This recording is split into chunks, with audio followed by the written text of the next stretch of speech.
I'm Professor Reboot, and in this video, I am going to show you how to write a compare and contrast research paper, usually for a class like English composition, but really it could be applied to any course where you are asked to compare and contrast two or more subjects. The example we will be using in this particular paper is how to compare and contrast the use of three different disciplines or studies of academic discourse, and how those three disciplines can be used specifically for one contemporary argument. So generally speaking, whenever we write any sort of paper, we need a centralizing declarative point, a thesis statement. And a thesis generally means an argument, a stance that we are taking. It is possible to write a declarative statement that is not argumentative, that's purpose is primarily to be objective and present information with relative equity on all sides of a matter. But generally speaking, particularly in research papers, we are being asked to present some form of argument where the research that we conduct supports our stance on a particular matter. And often we are asked to come up with that stance ourselves. So in comparing and contrasting, we are looking at both argument and counter argument. With argument, we are creating our argument, and we are determining within our subject comparison between that subject and our argument to support the argument or the thesis statement that we are making.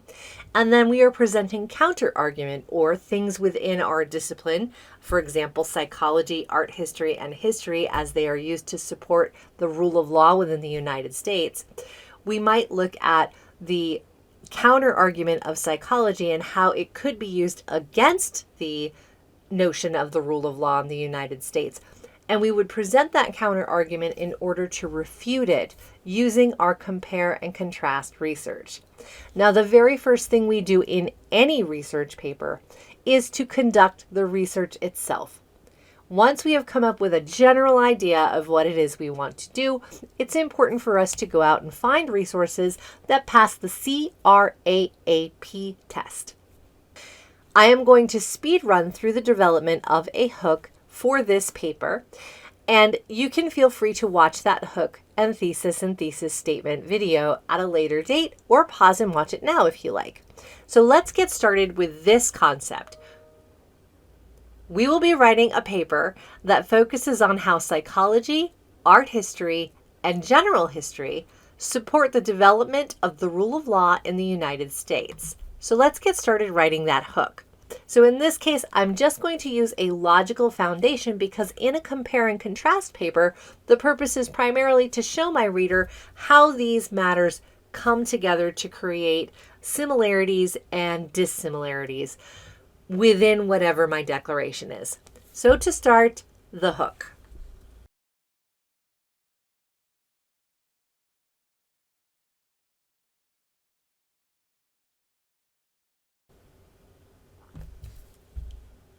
Now that we have a hook, we can create our thesis and thesis map. Now remember, a thesis is a short declaration of the purpose of your paper, and the map is the guiding compass or the navigation you will take through your paper in sequence using summative clauses in one sentence to show your reader how you will get them through your ideas to the conclusion. Let's create a thesis and thesis map. Now, in a real paper in MLA 9th format, which is the Modern Language Association 9th edition style, which you see here before you, we would not put our thesis in bold, our conjunction underlined, and our summative clauses for the map in italics. I am doing that merely to demonstrate those elements to you in this example. So please bear that in mind as you look at this paper.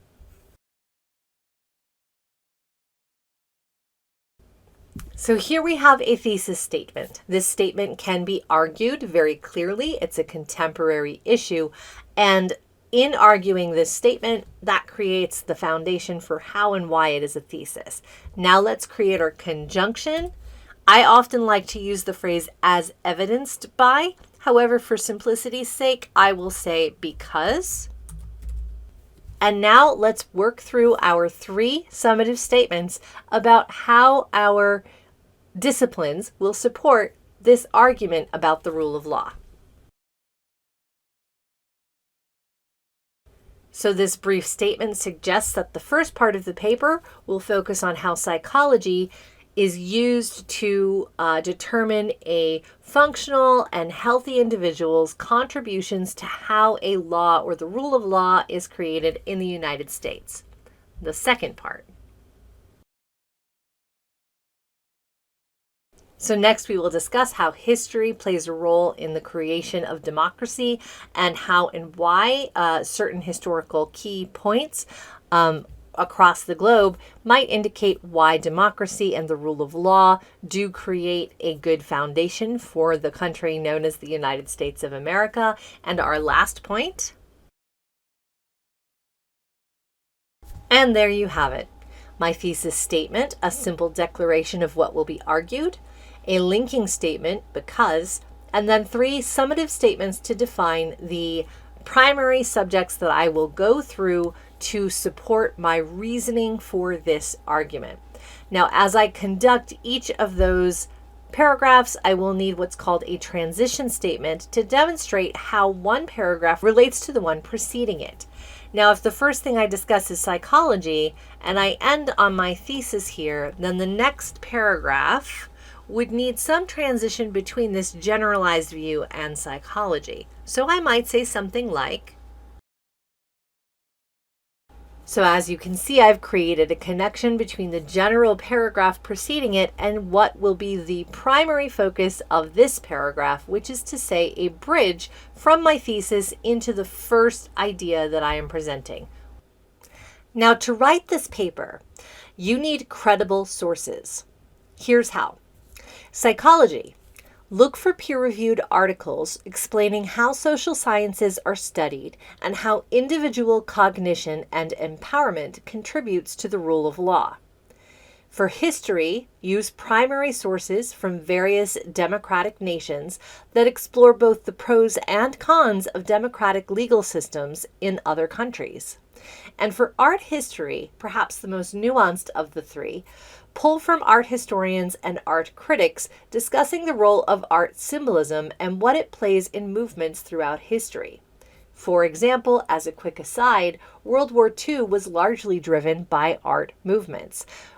Walt Disney himself was known to have drawn some art that was in favor of the white supremacist movement of the Third Reich, where he would draw people of a certain demographic to look, very unfortunately, like rats. And that drawing, that mechanism of art, is one of the ways that the Third Reich managed to rally an entire movement around a common symbol. Similarly, the United States of America uses symbols from ancient historical concepts like the eye in the pyramid on the back of the $1 bill, which is a multi-thousand-year-old symbol, to help represent this notion that the concept of the United States, while being a very new country in theory, is actually founded on a very ancient idea. So all 3 of these disciplines play a role in the rule of law in the United States.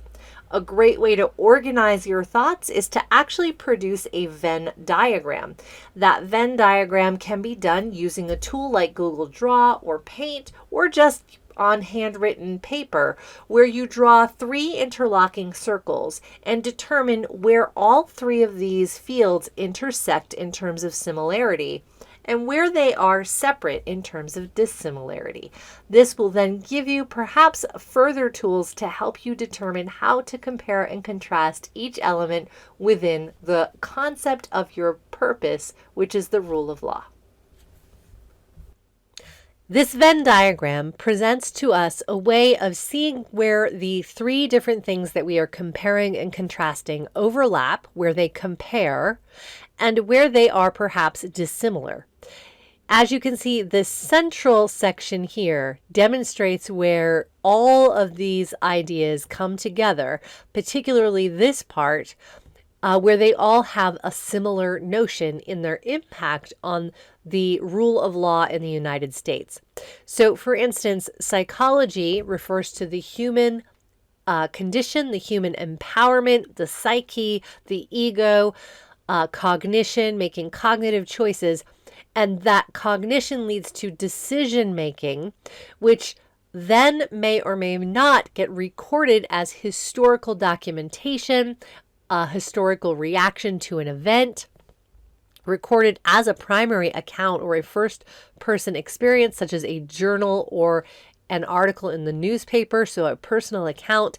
And these things, all three relate, even in the form of art, as a human response to an event in history, where image can lead to the identity, which can lead to a triggering event, or vice versa.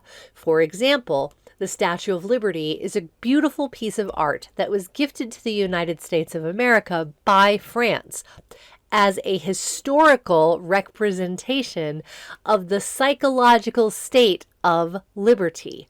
So you can see how art, history, and psychology, while three very different disciplines, all share some commonalities. However, the places outside of the Venn diagram show you where perhaps art and history overlap, but maybe don't overlap with psychology, or where psychology and art overlap, but perhaps not with history. And in these outer areas, you can see how each section is separate. To create this diagram, I would have first conducted the research necessary in articles, peer-reviewed journals, going to my library database, going to a physical library, going to Project Gutenberg or the Internet Archive or academia.org or JSTOR or any place where academic materials are stored to conduct research. And particularly where history research is concerned, there's actually a database of newspapers that you can consult for first-person accounts and on-the-scene reporting, going all the way back to the earliest days of printed newspapers. They are stored online in a very rich database. So it is possible for you to conduct really excellent research into this and kind of compile your notes so that you have a path to take through your paper. Now, taking all of that research back into our paper, remember, in a comparison and a contrast paper, you can organize really in two ways. There's the block method, which is where you cover all the points for one discipline and then move on to the next, providing a transition between the ideas. And then there's the point-by-point method, which is where you compare each idea across disciplines in the same paragraph.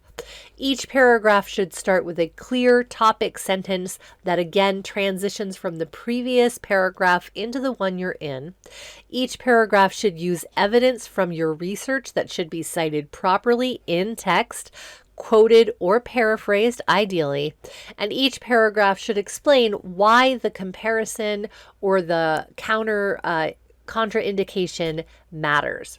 For example, if we were talking about climate change, we might say science provides the data showing rising temperatures while economics focuses on the cost of inaction. Both reveal urgency, but from different perspectives, thus comparing science and economics as two things contributing to climate change.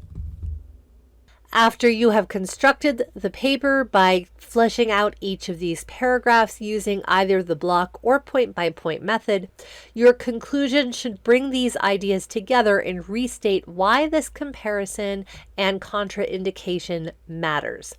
Again, using the example of climate change, you might say something like, understanding climate change requires more than facts and figures. It needs ethical guidance on how to act, providing that there are interdisciplinary approaches and demonstrating the essentiality of studying both science and economics in order to ensure our best response to climate change occurs.